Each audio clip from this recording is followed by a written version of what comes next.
베트남에서 지난 5월 1일 베트남 판민진 총리와 일본 기시다 총리의 정상회담이 있고 얼마 되지 않아 베트남 당국은 중국에 있는 일본 기업들에게 각종 혜택을 제시하고 나섰습니다.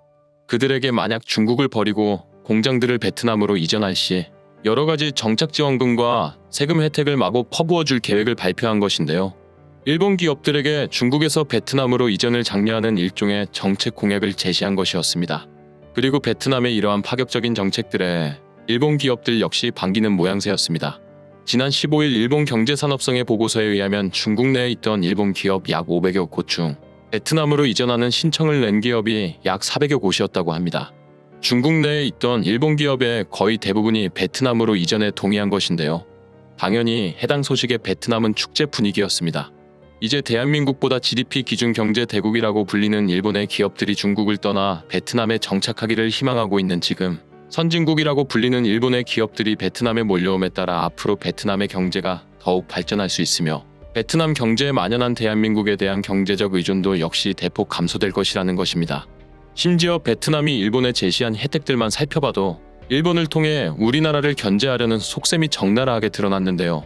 기존 베트남에 정착한 지 수십 년이 된 우리나라 기업들에게는 베트남 당국이 제공하는 특별한 세금 혜택과 정책적 지원은 거의 없는 편이었고 약속한 지원도 거의 지켜지지 않은 상태이지만 현재 새로 입주하게 될 일본 기업들에게는 상업용 전기 우선 공급뿐만 아니라 정착 지원금을 따로 지원하는 등 우리와 비교해 말도 안 되는 혜택을 제시하고 있던 것입니다. 전문가들은 현재 베트남의 이 같은 정책에 대해 현재 베트남은 두 국가 간의 줄다리기를 시도하고 있는 것이라고 지적하며 베트남 당국은 현재 베트남 내부에 일본 자본을 대거 유입시켜 한국의 의존도를 줄임과 동시에 경제 발전을 꾀했겠지만 이것은 엄청난 실수라고 강조했습니다. 전문가들은 베트남이 착각하고 있는 것이 하나 있다 라며 경고했습니다. 베트남에 이렇게 차별적 정책을 남발하는 것은 현재 탈베트남의 조짐을 강하게 보이고 있는 대한민국을 자극할 가능성이 높다며 베트남의 이러한 정책은 대한민국에 탈베트남에 대한 명분을 주는 셈이라고 지적했습니다.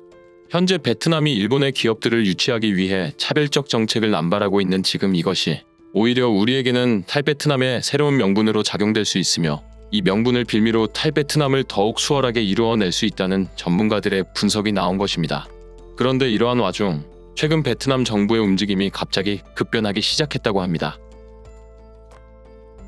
지금까지 떠나가는 한국 기업들을 그대로 내버려 두고 일본 기업들의 베트남 이전을 장려하던 베트남 정부가 갑자기 일본 기업들에 대한 혜택들을 전면 보류한 뒤 떠나가는 한국 붙잡기에 나선 것인데요.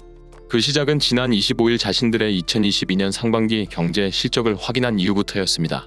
갑자기 지금까지의 스탠스를 바꾸기 시작하며 급변하는 움직임을 보이기 시작한 것인데요.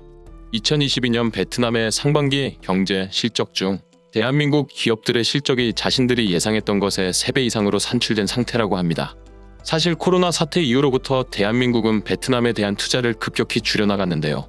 2022년에 들어서는 베트남 투자 외국인 자본 순위 5위에 위치하는 등 그동안 베트남에 적극적으로 투자를 유치하던 우리나라의 모습과는 상반된 모습을 보여주었는데요.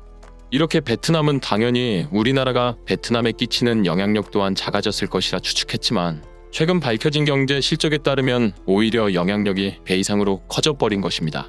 베트남 삼성법인만 해도 올해 상반기 동안 매출 300억 달러, 한화 약 38조에 달하는 실적을 올렸다고 하는데요. 현재 이번 삼성의 실적은 베트남에 진출해 있는 모든 외국계 기업의 총 매출인 570억 달러의 절반 이상 수준인데요. 그리고 여기서 놀라운 점이 하나 더 있었습니다. 바로 삼성전자가 벌어들인 순이익이 70%에 육박했다는 점입니다. 베트남 내부 삼성법인 두 곳의 세금을 제외한 이익은 각각 10억 달러와 15억 달러로 두 곳을 합하면 25억 달러입니다. 이는 한화 약 3조 정도 금액인데요. 2022년 상반기 베트남 내부 외국계 기업들의 순이익의 합은 약 5조 원 정도로 삼성 혼자 베트남에서 단독으로 거의 베트남을 좌지우지할 수 있을 정도의 매출과 순이익을 차지해버린 것입니다. 현재 베트남 재무부는 베트남의 상반기 경제 실적을 바탕으로 2022년 외국인 직접 투자 기업 평가 보고서를 제출하여 판민진 총리에게 보고했으며 긴급하게 한국으로 베트남 중앙경제위원회 위원장을 파견한 상황이라고 합니다.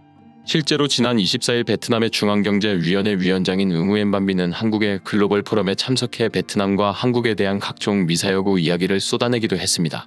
그는 베트남은 지난 30년간 대한민국 덕분에 공업국가로 일어서게 되었다라며 한국 덕분에 베트남은 빈민국에서 중진국으로 도약했다. 한국은 이미 베트남이 가고자 하는 길을 개척한 국가이며 베트남 역시 한국에 필요한 잠재력이 풍부한 시장을 보유하고 있다 라고 강조했습니다. 또한 한국과 베트남이 앞으로 계속해서 훌륭한 파트너 국가로 남게 되었으면 좋겠다라고 설명했습니다. 그동안 한국에는 없던 일본에 대한 차별적 햇빛 정책을 쏟아내던 베트남이 뒤늦게 자신들의 상반기 경제 실적이 산출되자 역시 베트남에 걸맞은 움직임을 보인 것인데요. 베트남 구밀복검의 자세를 취하고 있었다는 사실은 이미 코로나 사태 때 우리에게 여실히 드러났습니다. 베트남은 앞으로도 자신들이 불리해지면 가머니설로 대한민국을 붙잡으려고 할 것이고 유리해지면 지금과 같이 일본 같은 전범국에게까지 혜택을 제시하며 자기들의 이익만을 추구할 것입니다. 그리고 다시 한국이 베트남의 예전과 같이 뜨거운 투자를 하기를 간절히 바랄 테지만 과연 지금과 같은 상황에 누가 다시 베트남을 믿고 투자할 수 있을까요?